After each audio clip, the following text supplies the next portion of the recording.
Ceremonial! Ceremonial! At ease! Hold! And at ease!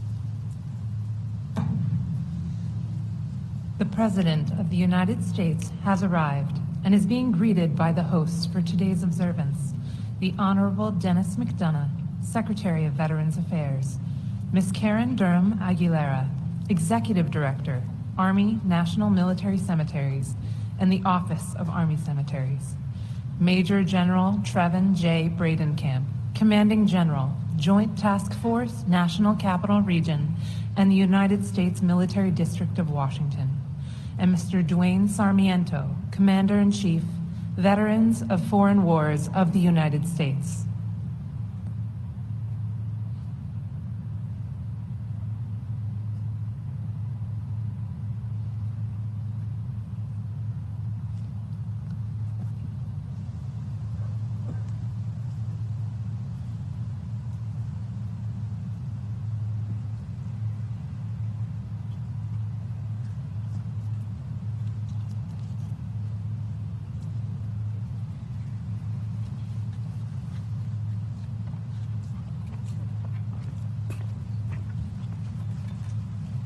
We'll go in front of you here, just below you.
the Armed Forces Honor Guard and United States Army Band are formed and waiting as the President of the United States moves to the tomb of the unknown soldier to place the wreath.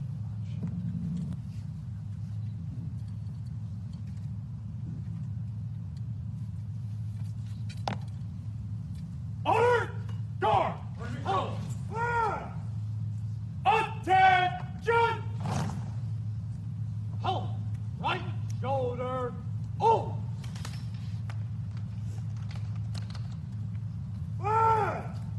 Carry. Color ready. Cut.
Present. Ladies and gentlemen, please stand for the national anthem and remain standing for taps. Following taps and a moment of silence, the official party will make its way onto the amphitheater stage to begin our program.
Present. Present. Arm.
Ladies and gentlemen, Major General Trevor J. Bradenkamp, Commanding General of Joint Task Force, National Capital Region, and United States Military District of Washington.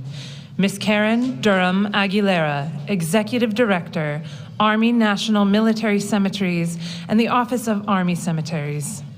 Mr. Dwayne Sarmiento, Commander-in-Chief, Veterans of Foreign Wars of the United States, and the Honorable Dennis McDonough, Secretary of Veterans Affairs.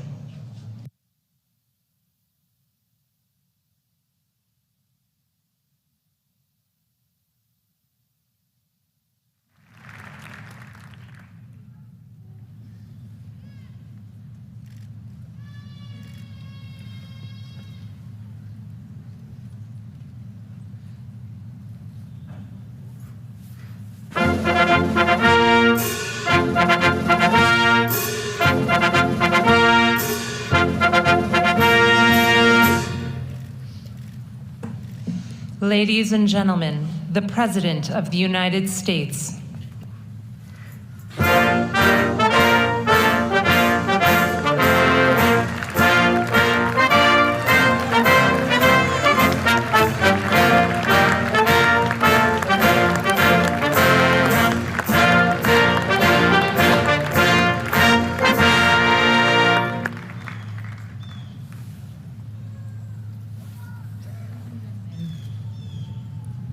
Ladies and gentlemen, please remain standing for the procession of our nation's colors and those of our veteran service organizations.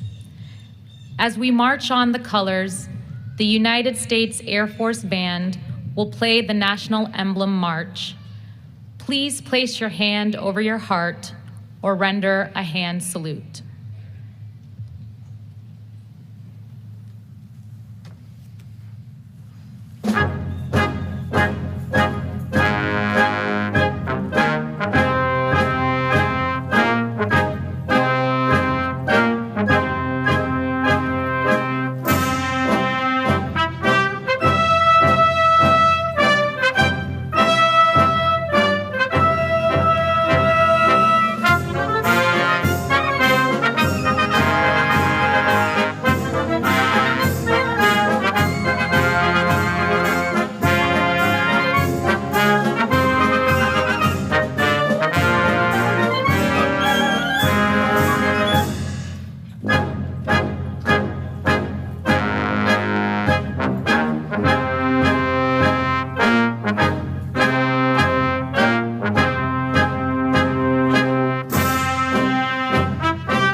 Ladies and gentlemen, please remain standing for the invocation given by Chaplain Kimberly Willis, Executive Director of Chaplain Service for the United States Department of Veterans Affairs, and the Pledge of Allegiance.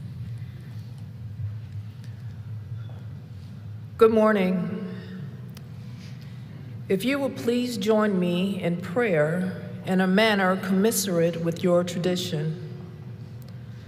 Sovereign and faithful God, we thank you for meeting us in this discrete time in history on these hallowed grounds of the Memorial Amphitheater, where we are honored to gather in community and solidarity to celebrate and remember the generations of faithful and honorable armed forces members who have given so much of themselves so that we can stand freely in the rays of your sunlight. They, bound by a common sense of duty, courage, and optimism, unwaveringly committed themselves to be an example to the nation and nations of service before self, as they steadfastly stand on the wall, protecting us from all threats, foreign and domestic. It is their vigilance which enables the enduring shining light of liberty for every man, woman, and child without exception. Their service, O God, has come with a cost that we don't know how to measure. And so we ask that we remember those who are no longer with us, those who are suffering with physical and invisible wounds, and those who are yet to come home. We pray that you, the God who sees, hears, and is filled with compassion, extend your gracious hand of comfort to lift heavy hearts, minds, and spirits. God, we pray that each of their sacrifices serves as a clarion call to each of us that freedom is not free, and we too must sacrifice to ensure that democracy defeats every threat of tyranny. We do this together, intentionally, transcending that which would serve to separate us. We pray that you, O God, extend your righteous hand towards our service members who are currently deployed. Bring them back home to us safely. God, we pray for our families who carry the burden of the pain of their service member, and we pray for veteran service organizations who tirelessly work to advocate for the needs of veterans, their families, and their caregivers, connecting the most vulnerable to needed services. Bless the Department of Veteran Affairs, who daily serves as your hands and feet to heal and comfort, to support and build, and honor and hold our veterans' sacred trusts. God, we beseech you now to endow our nation's leaders with divine wisdom, protection, and health as they uphold their duty to ensure the rights to life and liberty for all of our citizens. Finally, may God bless each of you, and may God bless the United States of America. Now, I'd like to invite Mr. Dwayne Sarmiento, Commander-in-Chief, Veterans of Foreign Wars of the United States, to lead us in the Pledge of Allegiance. Please join me in the Pledge of Allegiance to the flag of the United States of America. I pledge allegiance to the flag of the United States of America and to the republic for which it stands, one nation, under God, indivisible, with liberty and justice for all. Please be seated.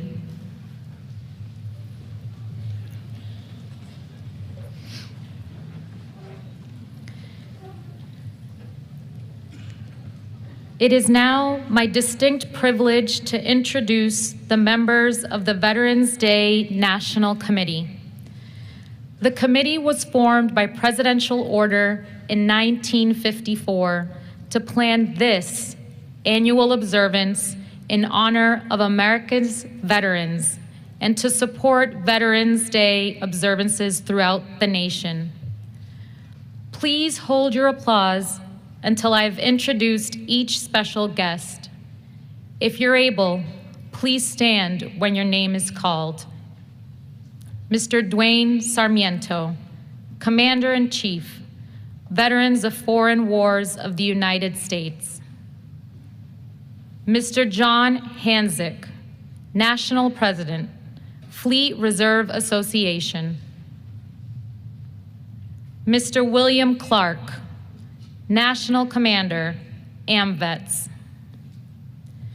Mr. Don Condos, National Commander, Army and Navy Union, United States of America. Retired United States Navy Master Chief Petty Officer Gary McClure, President and National Commander, Non-Commissioned Officers Association of the United States of America. Mr. Daniel Seehafer, National Commander, the American Legion. Mr. Carter Ferguson, National Commander, Military Order of the Purple Heart. Mr. Warren Griffin, National Commandant and Chief Executive Officer, Marine Corps League.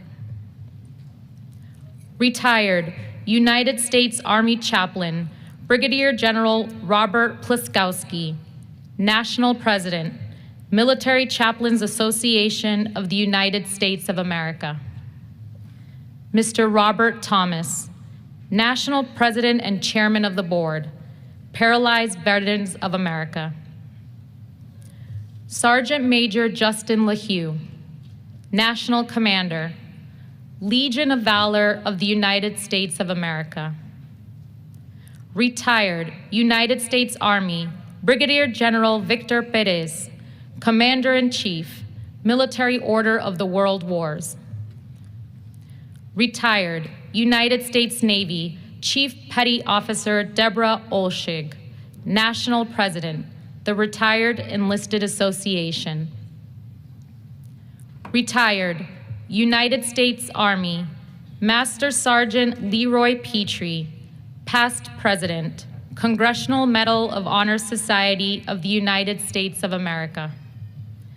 Ms. Nancy Espinosa, National Commander, Disabled American Veterans.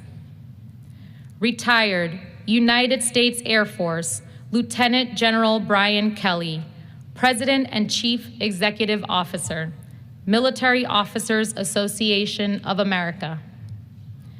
Commander James Gooch, Chair, Board of Directors, Commissioned Officers Association of the United States Public Health Service. Mr. Keith Reed, Executive Director, Air Force Sergeants Association. Mr. Stephen Wojciechowski, State Commander, Polish Legion of American Veterans of the United States of America. Mr. Jeffrey Brodeur, National President, Korean War Veterans Association of the United States of America. Mr. David Rodriguez Sr., National Commander, American GI Forum of the United States. Mr. Lawrence Wolf, National Commander, Catholic War Veterans. Mr. Donald Overton Jr., Executive Director, Blinded Veterans Association. Retired United States Army, Colonel Barry Lachinsky, National Commander, Jewish War Veterans of the United States of America. Dr. Wayne Reynolds, National Treasurer, Vietnam Veterans of America. The associate and emeritus members of the committee are located to my front right. I'd like to ask the presidents and national commanders who comprise our associate and emeritus membership to stand and be recognized. Ladies and gentlemen, please join me in recognizing our veterans' national leadership with your applause.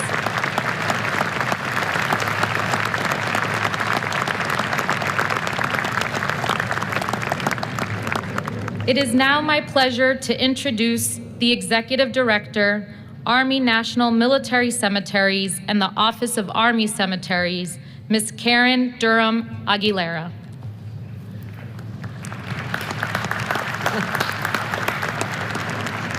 Hey, good morning. What a beautiful day. And yes, every day is a beautiful day here at Arlington National Cemetery. On behalf of the Secretary of the Army, Honorable Wormuth, and the dedicated men and women who serve here, welcome to Arlington National Cemetery. I especially extend a warm welcome to President Joe Biden. Thank you for being with us and honoring our nation's veterans, Mr. President. Welcome also to our First Lady, Dr. Biden, Vice President Harris, Second Gentleman Imhoff. I also thank the host for today's observance, our Secretary of Veteran Affairs, Otto McDonough, and his key guests, the Veterans of Foreign Wars, Commander Dwayne Sarmiento. Also, our Deputy Secretary of Defense, the Honorable Kathleen Hicks, and our Vice Chairman of the Joint Chiefs of Staff, Admiral Chris Grady. Welcome also to all of our visiting dignitaries, Cabinet Secretaries, Service Secretaries, Service Chiefs, our veterans and families, and everyone watching across the nation. Thank you for being here with us. We are gathered here today at the very heart of our nation's most hallowed grounds to celebrate and honor our military veterans. The theme for Veterans Day this year is service. I can think of no better way to describe our veterans. Their selfless service is the very reason we are here and that we exist as a nation. United States soldiers, sailors, airmen, Marines, Coast Guard men, and Space Force Guardians have tirelessly served across the world, and they continue to do so every hour of every day. Our nation's veterans raise their right hands to serve. Veterans Day offers a special opportunity to reflect upon that oath of service. Our mission here at Arlington National Cemetery is to always honor and remember their selfless legacies. We teach an estimated 4 million visitors yearly about service and sacrifice through our extensive education programs and historical tours. We also invite visitors to witness the solemn changing of the guard at the Tomb of the Unknown Soldier and to participate in wreath ceremonies that pay homage to the unknowns and all service members who gave their lives for our country. We here at Arlington National Cemetery are honored and humbled to serve here and care for their veterans in their final resting place. We are the home for nearly 450,000 of our veterans and their families. For those who have loved ones laid to rest here, know that we will always care for them and honor their service. This is the heart of our mission, and we talk about that every day. I also profusely thank spouses, parents, family members, Gold Star community for your dedicated support to your loved ones who have served and are currently serving. For our veterans, you are in service and sacrifice to a grateful nation. But today and every day for over 159 years in Arlington National Cemetery, we are in service to you. Again, welcome to Arlington National Cemetery. Thank you.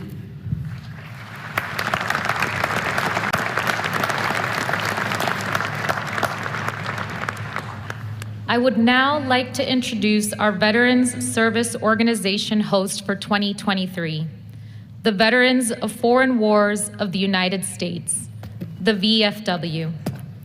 The VFW has a rich history dating back to its founding in 1899 by veterans of the Spanish-American War. Since then, the nation's oldest and largest congressionally chartered combat veterans service organization has been a steadfast advocate for the rights and welfare of our veterans, representing millions of men and women who have served in conflicts around the world. With more than 1.4 million VFW and auxiliary members, the VFW's 52 departments, made up of nearly 6,000 posts, foster camaraderie among veterans in 50 states, 2 U.S. territories, and 13 countries across the globe. As one of the most prominent veteran advocates on Capitol Hill, the VFW played an instrumental role in virtually every significant milestone in veterans' rights, legislation, and recognition of the 20th and the 21st centuries. From the creation of the Veterans Administration, the GI Bill of Rights, and the designation of Veterans Day, to the establishment of Veterans Employment and Training Service, the Agent Orange Act, the Forever GI Bill, and the PACT Act. With accomplishments such as these, it is easy to see why members of this historic organization proudly proclaim they are still serving their fellow veterans, their communities, and their nation. The VFW is represented today by their Commander-in-Chief, Dwayne Sarmiento. Dwayne is a Navy veteran who earned his VFW eligibility for his service in Operations Desert Shield and Desert Storm. Following his military service, Dwayne chose to still serve his community of Gloucester County, New Jersey. First, as a law enforcement officer, and then as the County Director of Veterans Affairs until his election as a VFW National Officer. He is a Gold Legacy Life member of VFW Post 5579 in Gibbstown, New Jersey. Ladies and gentlemen, please welcome Mr. Dwayne Sarmiento. Thank you. Good morning. Mr. President, Madam Vice President, Mr. Secretary, ladies and gentlemen, distinguished guests and fellow veterans, I am honored and humbled to stand on these hallowed grounds to address you for the 70th Annual National Veterans Day observance. I'd like to begin with a moment of silence to honor all those whose lives were cut short defending our nation, and let us pause and reflect on their families who will always carry the burdens resulting from their tragic loss. Across this great country, throughout the world, in similar gatherings as this one, Americans will pause today and remember the countless contributions of our nation's veterans and the many long struggles of maintaining our freedom, to honor our brave fighting men and women who for more than 249 years have underwritten our freedom by their duty, honor, and selfless service. We recognize that all veterans have given something of themselves for our country. Some have given all, laying down their lives to defend the freedoms we hold so dear. Americans have always fought for our freedoms, dating back to our nation's founding in the Revolutionary War. The history of Arlington National Cemetery is a testament to the great cost that the concepts of liberty and justice become reality, and only with great sacrifice will freedom prevail. For all the veterans, regardless of their service and the era of which they served, they have paid the price time and time again. They have defended America through the best of times and through the worst of times, and they have performed their duties tirelessly. Each page of America's history is etched with the sacrifice of our armed forces. On each page, the legacy of their accomplishments is written. As much as we owe a debt to veterans of past conflicts, we owe a tremendous amount to today's generation of veterans. As I stand here today, America's best and brightest are deployed to all corners of the world. We pray for their safe return and stand ready to support their families while they are away. For too many Americans, today's just another day, right? It's a day off from work, it's a sale at the store, it's recognized as just another holiday. But nevertheless, we have the opportunity to express our gratitude to the men and women who have done their duty to our nation through their military service. Every American, no matter where they live, no matter what they do, reaps the benefits of their service. To paraphrase the great Thomas Paine, those who expect to reap the blessings of freedom must undergo the fatigue of supporting it. So I stand in this solemn place. We must reaffirm our pledge to remember and honor the sacrifices of all veterans, to advocate for their well-being, to ensure they receive their benefits without having to pay more than the service they've already paid for. Let us remember the principles upon which this great nation was founded: liberty,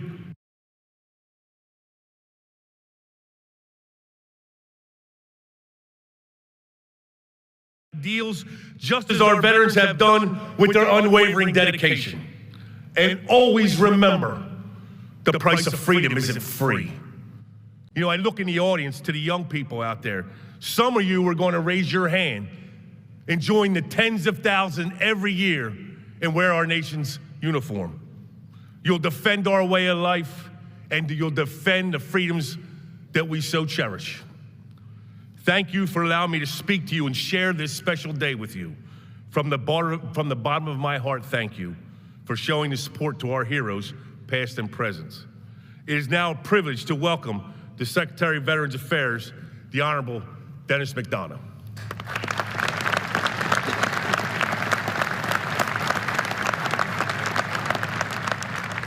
Dwayne, thank you very much for that introduction, for your leadership, and for a special thanks to the VFW for hosting today's ceremony. Mr. President, Dr. Biden, as a military family and surviving parents of Iraq War combat veteran Major Bo Biden, you have brought to the White House unrelenting and forcefully demanding advocacy for veterans and their families. Madam Vice President, Mr. Imhoff, Chairman and Marine veteran Mike Bost, Ranking Member Mark Takano, most importantly to all the veterans here today, your families, caregivers, and survivors, good morning. It's fitting that we gather here at Arlington National Cemetery on these hallowed rolling hills overlooking our nation's capital. With one sweep of the eye, we see the cost of freedom. In the rows of marble headstones stretching into the distance, the final resting places of our nation's heroes, and in the precision of the sentinels guarding the tomb of the unknown soldier. And in today's ceremony, we see our nation's colors flying alongside the flags of our veteran service organizations. I'm always struck by and moved by the veterans carrying these flags, a parade of patriotism marked with the same pride and precision as when they wore the uniform. We are here to honor them. We are here to honor you, the unique strength of America. You reflect the exceptional diversity of our country, coming from all backgrounds, ages, faiths, colors, and creeds. You represent, as the President reminds us, the very soul of America. And you continue to serve this country to defend and strengthen the Constitution and our democracy long after you've stood your final formation. In fact, vets are more civically engaged by nearly every measure. More likely to vote, more likely to volunteer your time, to donate to charities, to be involved in your communities. You're our neighbors, our friends. You're our pastors, cops, firefighters, teachers, business leaders, local leaders, coaches, loved ones. There are vets whose names we know and others whose names we may not, but whose impact resonates in the heart of every community across this great country, which is stronger because of you. I'm thinking of veterans like David Muniz, a Navy vet from Grand Junction, Colorado, one of VA's more than 1,300 peer specialists trained to help guide vets through recovery from substance use or mental health challenges. David uses his personal experiences to inspire hope as a role model for his fellow vets. and Tammy Barlett of Crownsville, Maryland, who patrolled the Persian Gulf during her time in the Coast Guard. Tammy found a passion in veteran advocacy when she came home. Today, she's a public health expert and VSO leader supporting veterans in higher education. Veterans like Daniel Martin, an Army vet out of Los Angeles, California. After the military, Daniel struggled until he heard about VA's vocational rehabilitation compensated work therapy program, which helped turn his life around. Today, Daniel's the lead carpenter at West Los Angeles VA and a mentor in the very same VA programs that offered him a second chance. Or Cleet Cashman, a 94-year-old Marine out of Dubuque, Iowa. Cleet fought on the front lines during the Battle of Bunker Hill in the Korean War. He lost his best friend in that battle, and Cleet was evacuated after being hit by shrapnel. I met Cleet last week at a meeting in the Dubuque VA clinic. He came to the meeting, he said, because he wanted to be part of any group that's figuring out how to help other veterans. As is the case with every Marine vet, he wasn't there for himself, he came for others. There's just too much hate, he said, and we need more love. And Tahina Montoya, our MC for today's event. Tahina has two jobs. One as an Air Force reservist, one serving veterans at VA, proudly serving her country in and out of uniform every single day. Veterans helping veterans, always there for each other, always thinking of their country, never leaving behind a fellow vet, and continuing to strengthen our democracy. There's nothing better. It speaks to your sense of duty, your devotion to one another, and to our country. And at VA, we will stop at nothing to serve you every bit as well as you have served us, as you continue to serve us, each of us. As President Biden reminded us in his inaugural address, it is our responsibility to those heroes who lie in eternal rest here at Arlington, and to those veterans still living, to ensure that democracy and hope, truth and justice does not die on our watch, but thrives. Mr. President, veterans are answering that call, and we are forever in their debt. With that, it is now my great honor and distinct privilege to introduce the 46th President of the United States of America, Joe Biden.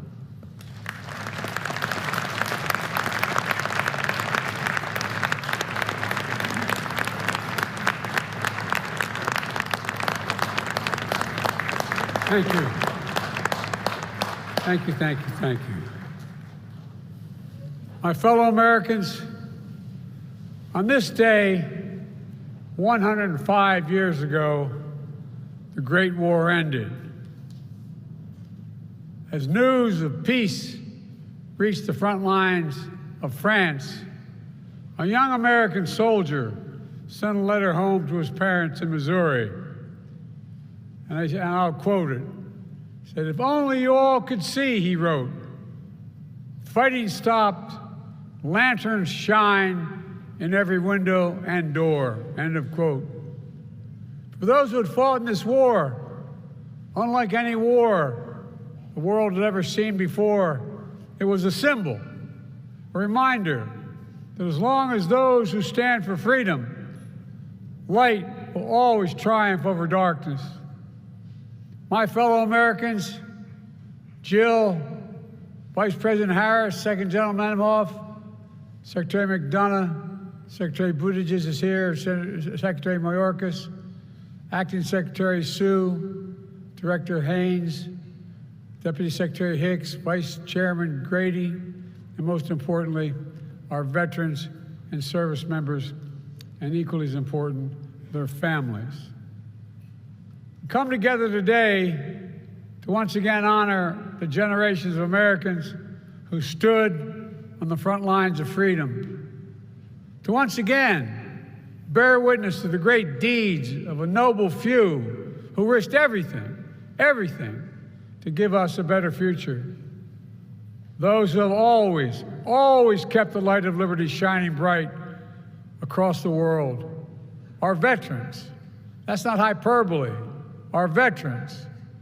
Every year, on the 11th hour of the 11th day of the 11th month, we gather in this sanctuary of sacrifice to pause, to pay tribute to these patriots of the greatest fighting force in the history of the world.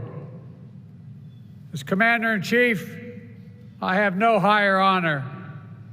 As a father of a son who served, I have no greater privilege. Like it's for so many of you, Veterans Day is personal to Jill and me. On this day, I can still see my son, the Attorney General of Delaware, standing ramrod straight as I pinned his bars on him the day he joined the Army National Guard in Delaware. I can still feel the overwhelming pride in Major Bo Biden receiving the Bronze Star, the Legion of Merit, and the Delaware Conspicuous Service Cross. We miss him. I can still hear my wife, Jill, every morning she got up to go to school to teach, praying over a cup of coffee during the year he was deployed to Iraq, and 6 months before that, he was a civilian overseas. And like it was yesterday, I can still hear what he told me when he signed up to serve. I said, Bo, why? It's God's truth. He said, Dad, it's my duty. Duty. That was the code my son lived by and the creed that millions of veterans have followed. From Belleau Woods to Baghdad, to Gettysburg, to Guadalcanal, from Korea to Kandahar, and beyond. Each one linked in a chain of honor that stretches back to our founding days. Each one bound by a sacred oath to support and defend. Not a place, not a person, not a president, but an idea, to defend an idea unlike any other in human history. That idea is the United States of America. We're the only nation in the world that's built on an idea. Every other nation is based on things like geography, ethnicity, religion. But we're the only nation built on the idea that we are all created equal, endowed by our Creator with certain inalienable rights. We haven't always lived up to it, but because our veterans, because of you, we've never walked away from it. For throughout the annals of history, whenever and wherever the force of darkness has sought to extinguish the light of liberty, American veterans have been holding the lantern as high as they can for all of us. They were there when the determined band of patriots sparked a revolution, delivering a nation where everyone is endowed with certain inalienable rights. They were there when less than a century later, they gave our nation a new birth of freedom. They were there when the forces of fascism brought the fight to the trenches of Europe and the bloody beaches of Normandy. They were there when called upon to face oppression in the frozen rice paddies of Korea and the sweltering jungles of Vietnam. And they were there when darkness came to our shores, signing up for tour after tour after tour to keep our democracy safe and secure these last 2 decades. Folks, as a nation, we owe them. We owe you, not just for keeping the flame of freedom burning during the darkest of moments, but for serving our communities even after they hang up their uniforms, for inspiring the next generation to serve. We see this at barracks and bases all across America, where young women and men continue to risk their own safety for the safety of their fellow Americans. We see it around the world and all the countries I've been in when our troops continue to stand with our allies against the forces of tyranny and terrorism. To this day, wherever the forces of darkness have sought to extinguish the light of liberty, American troops are there. And right by their side are their families. As English poet John Milton wrote, they also serve who only stand and wait. They also serve who only stand and wait. Our veterans are the steel spine of this nation, and their families, like so many of you, are the courageous heart. Most Americans will never see the sacrifices that you as family members also make. They'll never see those holidays, those birthdays made special, even with the empty seat at the dinner table. They'll never see all the packing and unpacking, readying the family to make another move, needing to move to a new school, a new job for the spouse. They'll never see all those nights spent waiting for word from a loved one deployed overseas because you're not sure. Too often, your sacrifices go without thanks or without acknowledgement. But we must remember, only 1% of our society today protects 99% of us. 1%. We owe them. We owe you. So to all the families across our nation, to all those who are grieving the loss of a loved one who wore the uniform, to all those with loved ones still missing or unaccounted for, I want to say to you, we see you, we stand with you, and we will not forget. Just as you have kept the ultimate faith to our country, we will keep the faith with you.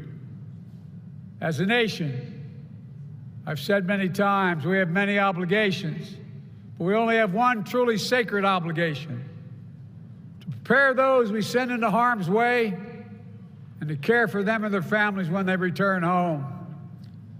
It's not an obligation based on party or politics, but on a promise that unites us all. And together, over the last 3 years, we've worked to make good on that promise, passing more than 30 bipartisan laws to support our veterans and their families, caregivers, and survivors. That includes the PACT Act, one of the most significant laws ever to help millions of veterans who are exposed to toxins and burn pits during their military service. Pits the size of football fields that incinerated with the wastes of war, tires, chemicals, jet fuel, and so much more. Too many of our nation's warriors have served only to return home to suffer from permanent effects of this poisonous smoke. Too many have died. In the 15 months since we wrote and signed the PACT Act, 500,000 veterans and their surviving family members have already started receiving benefits. But far, far too many are still not getting what they need, the care they deserve. That's why I'm proud to announce that any toxin-exposed veteran who served in any conflict outlined in the PACT Act will be able to enroll in VA health care starting March of next year. We're not stopping there. The past year, we've delivered more benefits, processed more claims than ever before in VA history. We've expanded resources to end veterans' homelessness, end veterans' poverty, end the silent scourge of suicide, which is taking more veterans than war is. We're launching a new initiative to protect veterans from scams, because no one should be defrauded by those they defended, for God's sake.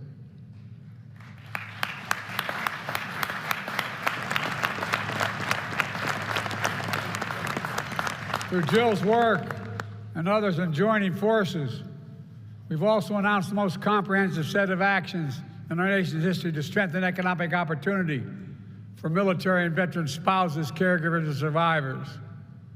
And this year, as we marked 75 years of a desegregated military, 75 years of women's integration in the military, and 50 years of an all-volunteer force, we've doubled down on our efforts to ensure all troops, all veterans, get the services they need, and that no veteran is denied the honor they earn because they were discharged for being LGBTQ+.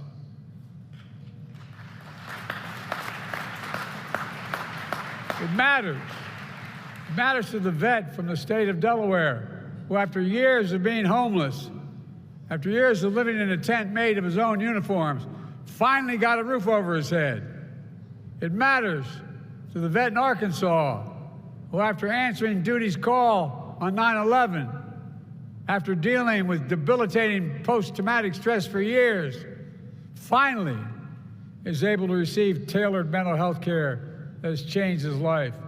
It matters to the vet from Utah, after flying mission after mission over burn pits in Iraq, after being diagnosed with cancer at just 23 years of age, is finally receiving full coverage for his treatment.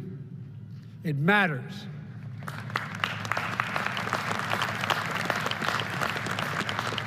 It matters to the vet from Florida who is being exposed to Agent Orange in Vietnam after applying and being rejected for benefits 4 times.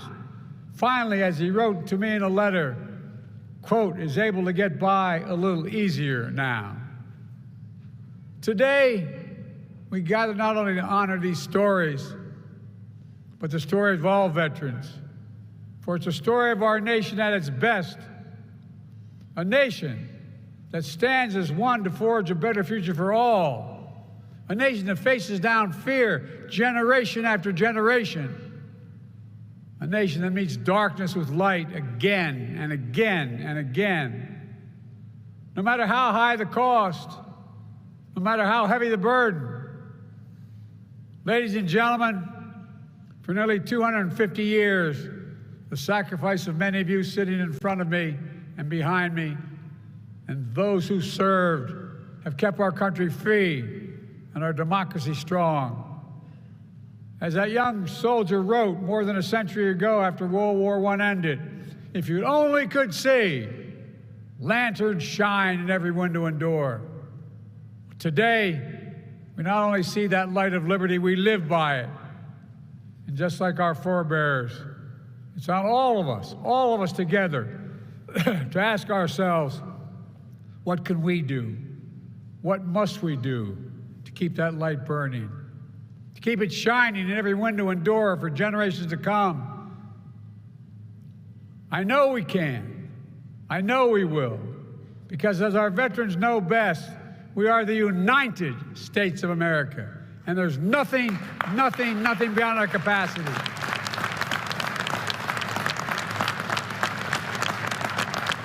Nothing beyond our capacity when we do it together. God bless you all. God bless our veterans. And may God protect our troops today and always. Thank you, and thank you for your service.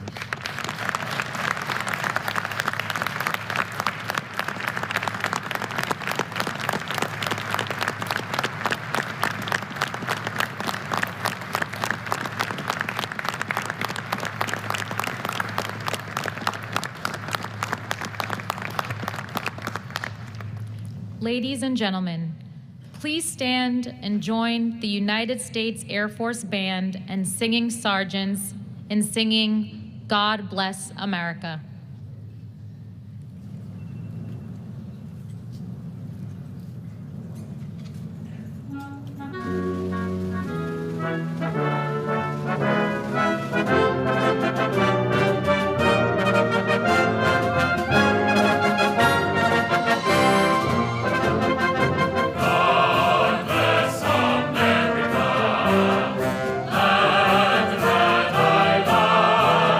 Stand beside her.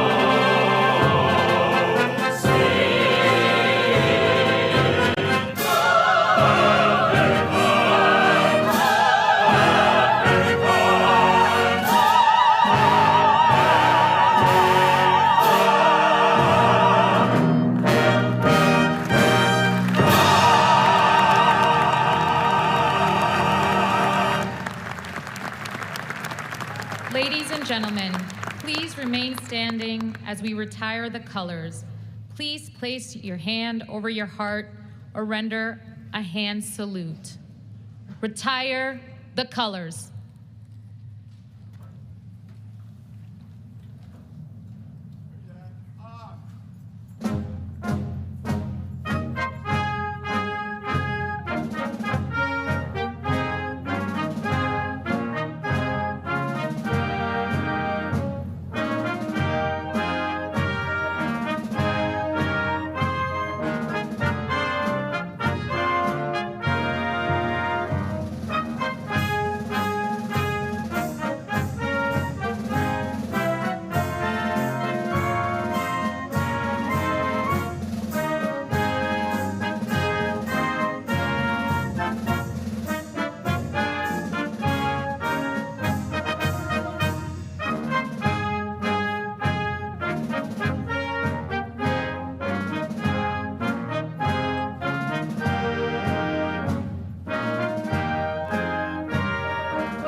This concludes the 2023 National Veterans Day observance.